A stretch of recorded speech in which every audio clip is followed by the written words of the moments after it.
Hello, my dear students. Today we are going to learn about the lesson A Day in Ashram, which is written by C.F. Andrews.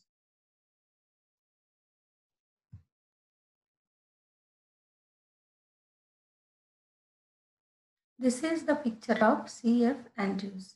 C.F. Andrews' full name is Charles Freer Andrews. 1871 to 1940, was an English priest of the Church of England. He was an educator and Indian freedom fighter. He became Mahatma Gandhi's closest friend and associate. Andrews reveals his experience while he stayed in the ashram. Santiniketan was founded by Rabindranath Tagore. It is a school with a difference where students learn with great joy. So, C.F. Andrews was an English priest of the Church of England. He was an educator and Indian freedom fighter also. He became Mahatma Gandhi's closest friend. And Andrews reveals his experience while he stayed in the ashram. Ashram means here Santiniketan. Here ashram means Santiniketan. Santiniketan was founded by Rabindranath Tagore.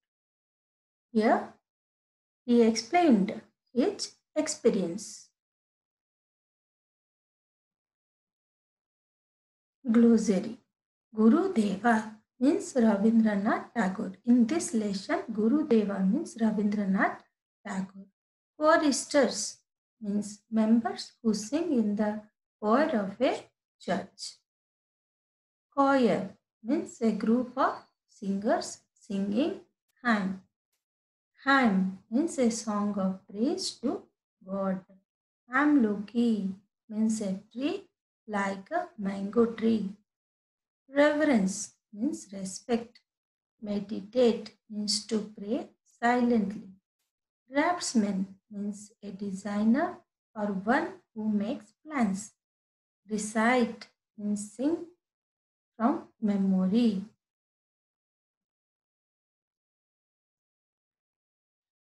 This is the picture of Santiniketan.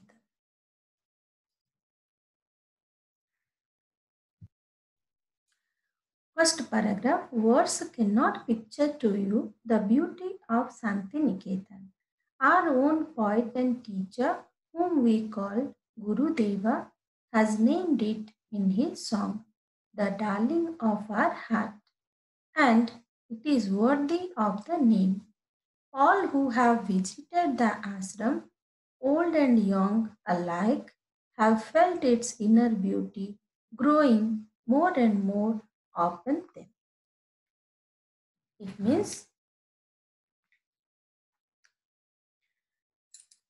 C.F. Andrews, he was telling that we cannot express the beauty of Santiniketan. Here we means the students. He was one of the student of Santiniketan. We means the students of Santiniketan. We cannot express the beauty of Santiniketan with a few words. There is very less words to explain the beauty of Santiniketan. Here, Rabindranath Tagore is called Guru Deva. He has named the ashram in his song, The Darling of Our Hearts. Really, this name fits it.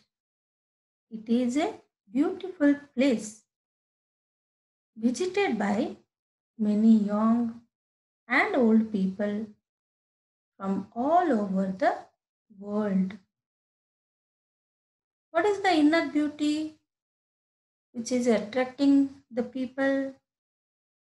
The inner beauty of it influences more and more on the people, those who were coming to them.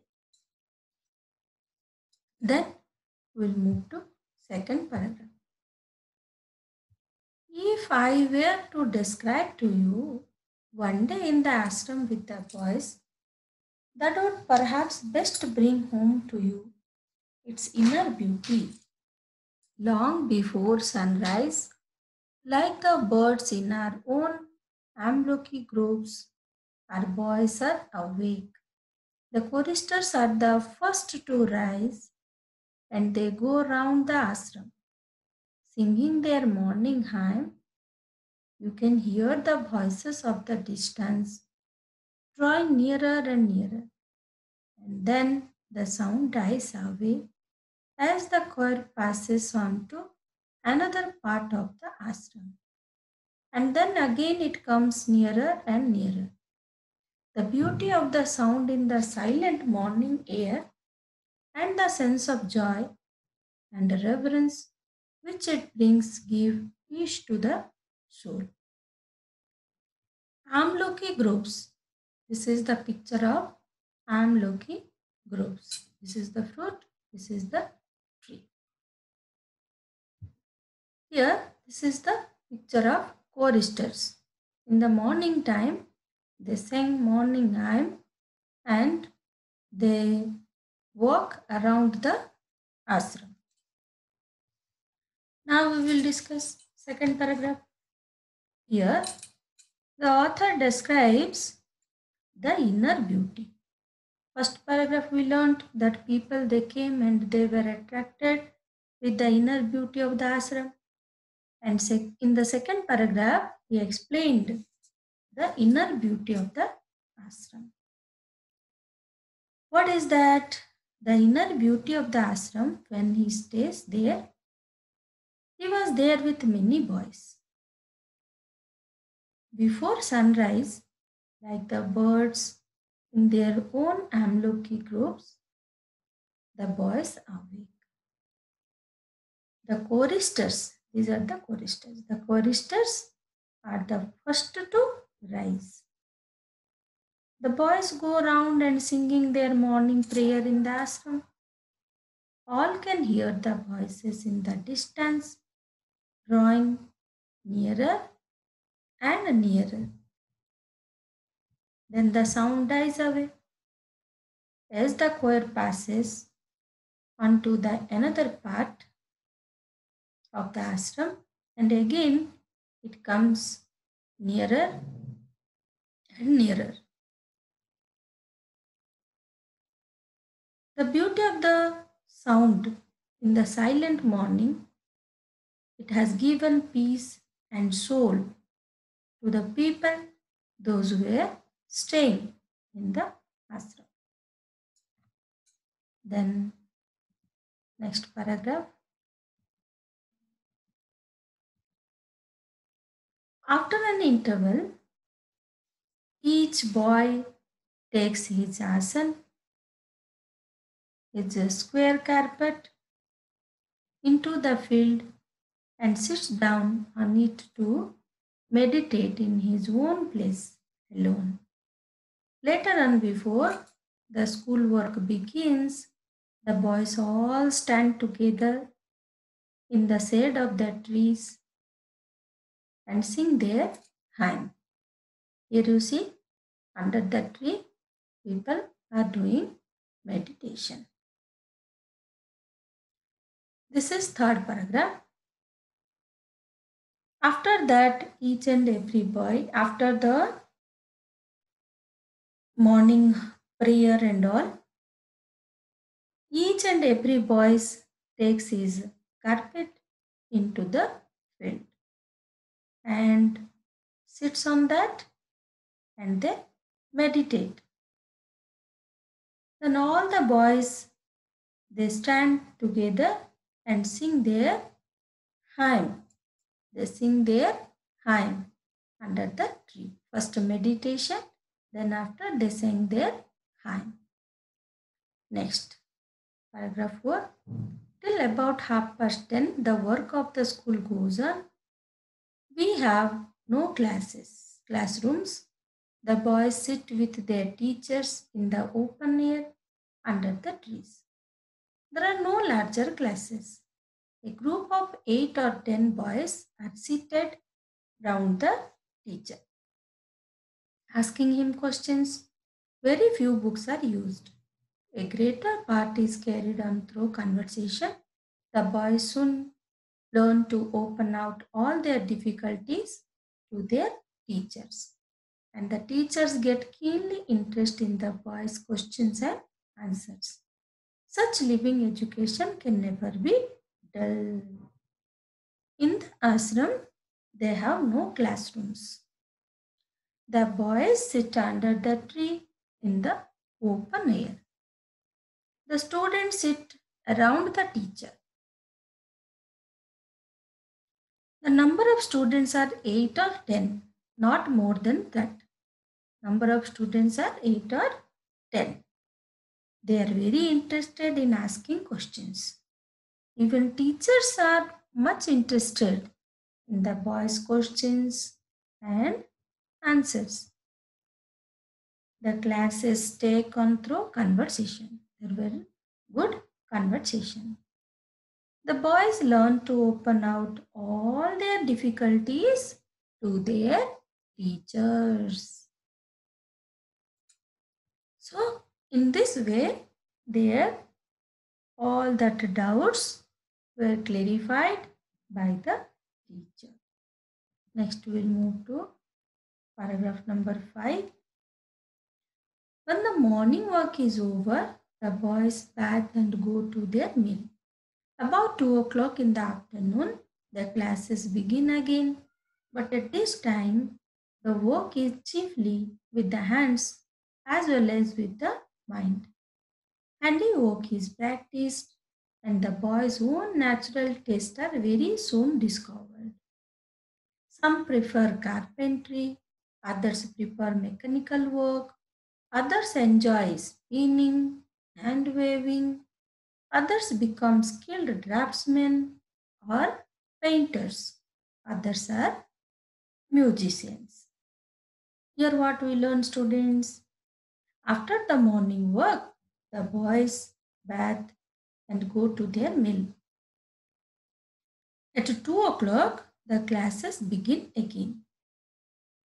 But in the afternoon session, there were no classes. In this class, the importance is given for learning by doing. In the afternoon session, the importance was learning by doing. They learn carpentry, mechanical work, spinning, weaving, painting, and music also. So why different hand works were there?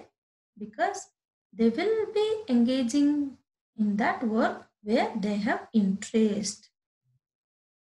The boys enjoy with the natural things. Next, paragraph number 6. There is very little book work in the afternoon. School is over at about 4 o'clock. And then there is a rush to get first into the great open fields for football. Our Santiniketan boys are famous everywhere for their sports and games.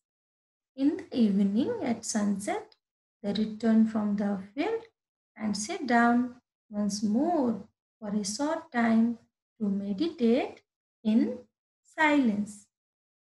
Next, book work is less in the afternoon session. As I told you, book work is very less in the afternoon session. The school completes at 4 o'clock. They play football and other games also. They learn many physical exercises. They are famous in sports and games. Again, after the sunset, they return back and meditate silently. Next, as night comes, fairy tales are told, short dramas are recited, our Gurudeva's songs are sung, and different school gatherings are held. And at the night time, what they have done? They are told many fairy tales They recited short dramas and Gurudeva's song. Gurudeva's song means here Rabindranath Tagore's songs. What no, whichever the songs Rabindranath Tagore has written, and different school gatherings also that was held. Next, by 9 o'clock, all are glad to retire to rest, and again the choristers go round the ashram singing their last evening hymn. There can be no question as to the happiness of the life of our boys. Their faces tell the story of their joy and their freedom. There is no freer life in India than the life of our children at Santiniketan. In last paragraph, C.F. Andrews said that by 9 o'clock, all are glad to retire to rest and singing their last evening hymn by 9 o'clock. They were very happy with this type of environment. Their faces tells the story of their joy and their freedom. There is no freer life in India than the life of the children at Santiniketan. So, according to C.F. Andrews and as per his experience, we will not get this type of freer life in India.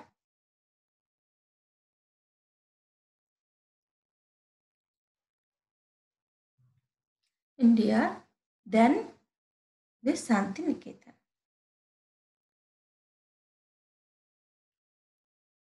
Dear students, this is the lesson A Day in Ashram. Next class, I will come with a new lesson. Till then, bye bye. Take care.